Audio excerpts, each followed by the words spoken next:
ओम शांति 19/6/2025 महावाक्य बाबा कहते मिठे बच्चे एबे तुमे माने ईश्वरीय संतान होइछ तेणु तुम मानक भितरे कौनसी आसुरी गुण रहिबा उचित नुहे निजर उन्नति करने हेब तेणु कौनसी भूल करने उचित नुह।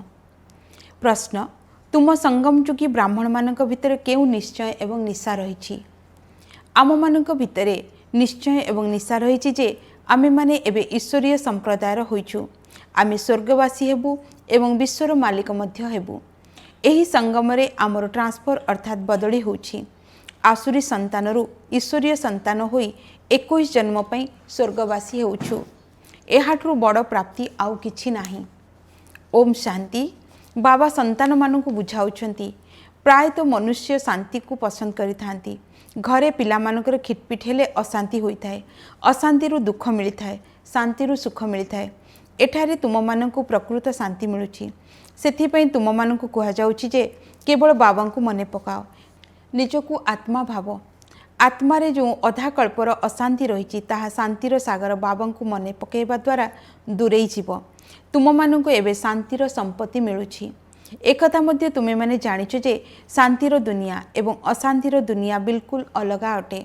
आसुरी दुनिया ईश्वरीय दुनिया सत्यजुग कलिजुग काहाकु कुहा जाउछि एकथा कोनोसी मनुष्य जानि नाहांती। तुमे माने कहूछ आमे मध्य आगकु जानि नथिलु जदिओ उच्च पदधारी मध्य थिलु। पैसा वालांकु उच्च पदधारी बोली कुहा जाए, गरीब एवं साहुकार तो बुझी पारिबे ना। तुमे माने मध्य बुझी पारुछ वास्तव रे ईश्वरीय संतान एवं आसुरी संतान अछंती। एबे तुमे मिठा संतान माने जानुछ आमे होचु ईश्वरीय संतान यह पक्का निश्चय रही ना। तुमे ब्राह्मण माने बुझी पारुछ जे आमे ईश्वरीय संप्रदाय ही स्वर्गवासी विश्वर मालिक हेबाकु जाउछु। सर्वदा एक खुशी रहिबा उचित। बहुत कम संतान यथार्थ भावे बुझिचंती सत्यजुगरे ईश्वरीय संप्रदाय कलिजुगरे आसुरी संप्रदाय। पुरुषोत्तम संगम जुगरे आसुरी संप्रदायर बदली होउछि। एबे आमे शिव बाबांकर संतान होइछु। मझिरे एकथा भूली जाइथिलु एबे पुनर्बार जानुछु जे आमे शिव बाबांकर संतान। सत्य जुगरे केही निजकु ईश्वरीय संतान बोली कहि नथांती, सेठरे दैवी संतान हेबे। एहा पूर्वरु आमे माने आसुरी संतान थिलु, एबे आमे माने ईश्वरीय संतान होइछु। आमे सबु ब्राह्मण ब्रह्मा कुमार कुमारी बिके अटु। एही रचना एकमात्र बाबा ही करिछंती।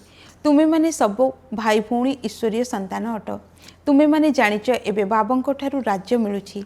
भविष्यतरे आमे दैवी स्वराज्य प्राप्त करिबु एवं सुखी हेबु। वास्तव रे सत्यजुग होउछि सुखधाम, कलिजुग होउछि दुखधाम।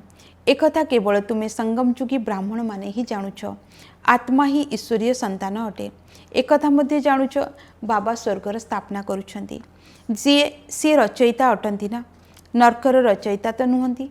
जदि नरकर रचयिता होइथांते तेबे तांको किए मने पकाई थांता।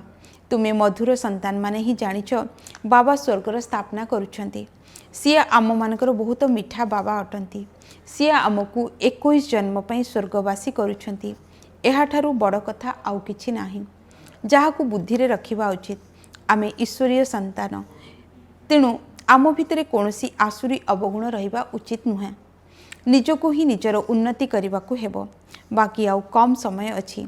एबे आउ कौनसी भूल करबा उचित नुहे। एकथा भूली जाओ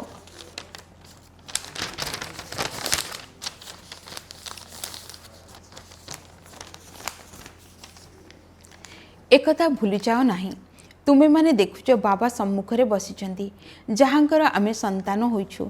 आमे माने ईश्वरीय पितांग निकटरे पढ़ुछु दैवी संतान हेबा पई। तेणु तुम मानक भितरे केते खुशी रहिबा उचित। बाबा केवल गोटिए कथा कहउचंदी मते मने पका तेबे चाहि तुमरो विकर्म विनाश हेबो। बाबा आसीचंदी समस्तंकु घर को नै जिबा पई। तेणु बाबांकु जेते मने पकाइबे सेते विकर्म विनाश हेबो। अज्ञान काल रे जेपरि कन्यार निर्बंध हेले सेही स्मृति सबुदिन पई छापी होई जाय। पिला जन्म हेला एवं स्मृति रे रहिगला। एही स्मृति तो स्वर्गरे एवं नरकरे मध्य रहिथा। पिलाटी कहिथाए ये मोर पिता, तेबे सेही परि ये हमर बेहद्र बाबा अटंती। तेणु जहांको ठारु स्वर्गर संपत्ति मिलुछि तांकर स्मृति मनरे छापी होई रहिबा उचित। बाबांको ठारु आमे पुनर्बार भविष्य 21 जन्मर संपत्ति नौछु। तेणु बुद्धि रे संपत्तिर ही स्मृति रहिछि। एक कथा मध्य जानिछ जे समस्ते दिने निश्चय मरिबे, केही जणे हेले एठारे रहिबे नाही। जे जेते अति प्रिय होइथिले मध्य समस्ते चली जिबे। एहा केवल तुमे ब्राह्मण माने जानिछ जे एही पुराना दुनिया एबे विनाश होइला कि होला। तेणु एहार विनाश हेबा पूर्वरु पूरा पुरुषार्थ करबाकू हेबो। जेहेतु ईश्वरीय संतान होइछ सेतिपई असरंती खुशी रहिबा उचित। बाबा कहि चलिछंती पिला माने निजर जीवन हीरा तुल्य कर। ताहा होउची दैवी दुनिया एवं एहा आसुरी दुनिया। सत्य जुगरे केते असरंती सुख रही था ताहा सेही बाबा ही देउछंती। एठाकू तुमे माने बाबांको निकटकू आसीच, एइठारे तो बसीजीव नाही। एपरि मध्य नुहे जे समस्ते एकाठी रहिबे, काहेकि ना तुमे समस्ते बेहद्र संतान एठाकू बहुत उत्साहर सहित आसुच। कहूच आमे बेहद बाबांको निकटकू जाउछु। आमे होउछु ईश्वरीय संतान, ईश्वरीय पितांकर संतान। तेणु आमे काहेकि स्वर्गरे न रहिबु। ईश्वर पिता स्वर्ग रचना करुछंती ना। एबे तुम मानक बुद्धि रे सारा दुनियार इतिहास भूगोल रहिछि। एक कथा मध्य जानिछ स्वर्गीय ईश्वर पिता आमको स्वर्ग को जीवार योग्य कराउछंती, प्रति कल्परे करुछंती। एपरि केही जणे हेले भी मनुष्य नाहंती जे कि जानिथिबे जे आमे होउछु अभिनेता। जदि आमे ईश्वर पितांकर संतान तेबे दुखी काहेकि, परस्पर मध्यरे लढुचे काहेकि। आमे आत्मा परस्पर भाई भाई अटुना, तेबे परस्पर मध्यरे लढुचंती किपरि? लढेई करी करी पुणी शेष होइछिबे। एठारे आमे माने बाबांको ठारू वर्षा नेउछु।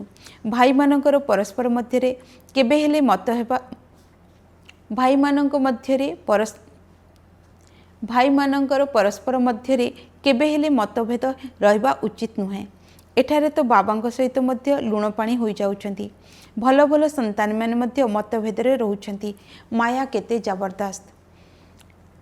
भल भल संतान माने तो बाबांको मने पडुथिले ना। बाबांकर संतान मानक प्रति केते स्नेह रहिछि। बाबांकर संतान मानक व्यतीत आउ केही नाहंती जाहाकू से मने पकाइबे। तुम मानक पई तो बहुत अछंती, सेति तुम मानकर बुद्धि इहाड़े सियाड़े चली जाउछि। कर्मधंदा आदि रे मध्य बुद्धि चली जाउछि। मोर तो कोनोसी कर्मधंदा आदि नाही। तुम मानकर अनेक धंदा रहिछि, हेले मोर तो गोटिए धंदा।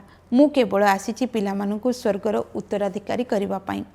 बेहद बाबांकर संपत्ति केवल तुमे पिला माने ही अट। से गॉडफादर अटंती ना। समस्त आत्मा माने हेले तांकर संपत्ति। हेले माया छी छी कर देइछि। एबे बाबा फूल भଳି करुछंती। बाबा कहउछंती तुमे माने ही मोर अट। तुम मानक प्रति मोर मोह मध्य रहिछि। चिट्ठी लेखुना हो तेणु चिंता रहुछि। भल भल संतान मानकर चिट्ठी आसु नाही। भल भल संतान मानकु माया एकदम शेष कर देउछि।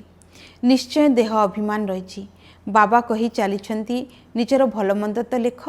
बाबा पचारुछंती पिला माने तुम मानकु माया हैरान करू नाही तो? बहादुर होई माया उपरे विजय प्राप्त करुछ तो? तुमे माने एबे युद्ध भूमि रे अछ ना। कर्म इंद्रिय गुड़िक एपरि आयत्त करी रखिबा उचित जेपरि टिके हेले चंचल न हो। सत्य जुगरे सबु कर्म इंद्रिय आयत्तरे रहिबे। कौनसी कर्म इंद्रिय चंचल हेबा उचित नुहे। सत्य जुगरे ना मुखर ना हातर ना कानर कौनसी चपलता न थाए। सेठारे कौनसी आवर्जना जिनिस न थाए। एठारे जोग बल द्वारा कर्म इंद्रिय उपरे विजय प्राप्त करुछ। बाबा कहउछंदी कौनसी खराब अभ्यास न रहू।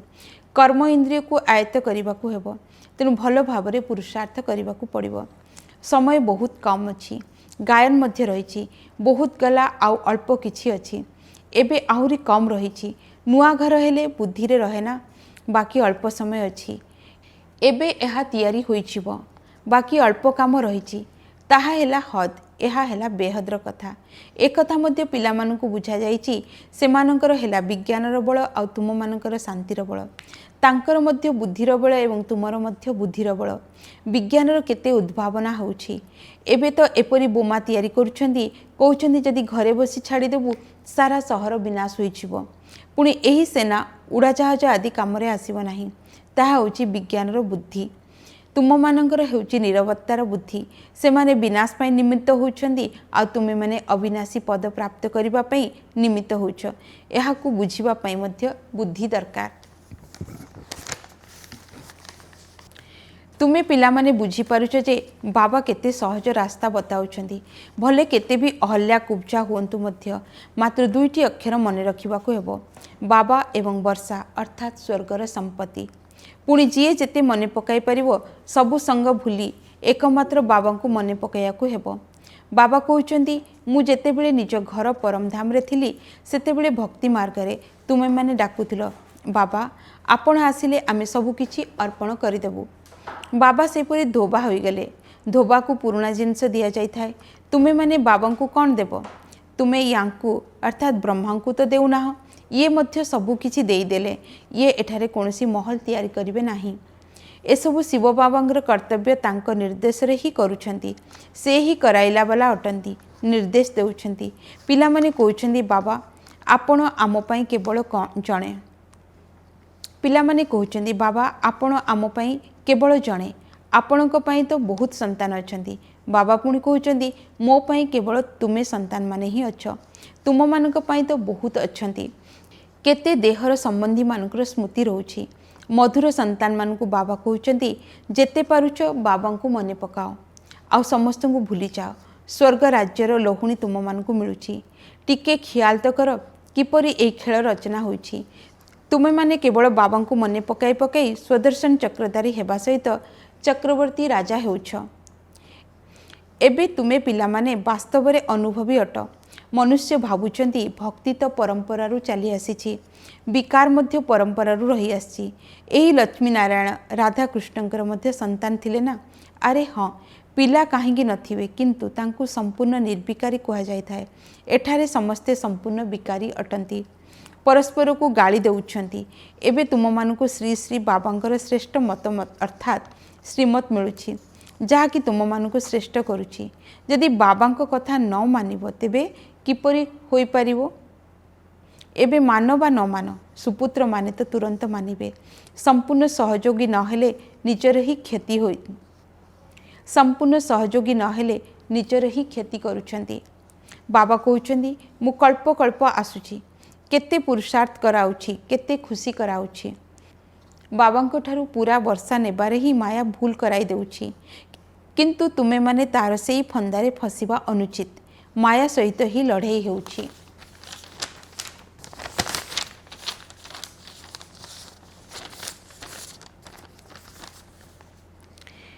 बहुत बड़ बड़ तोफान आसिबो। एथिरे मध्य उत्तराधिकारी को माया अधिक आक्रमण करिवो। बलवान सहित बलवान होई लड़िबो। जेपरि वैद्य औषध देले सबु रोग बाहरी आस्ताए, एठारे मध्य मोर हेले पुणी समस्ते मने पड़िबे। तोफान आसिबो, किंतु एथिरे बुद्धिर लाइन परिष्कार थिबा दरकार। आमे पूर्वरु पवित्र थिलु, पुणी अधा कल्प अपवित्र होइछु। एबे घर को जीवाकू हेबो।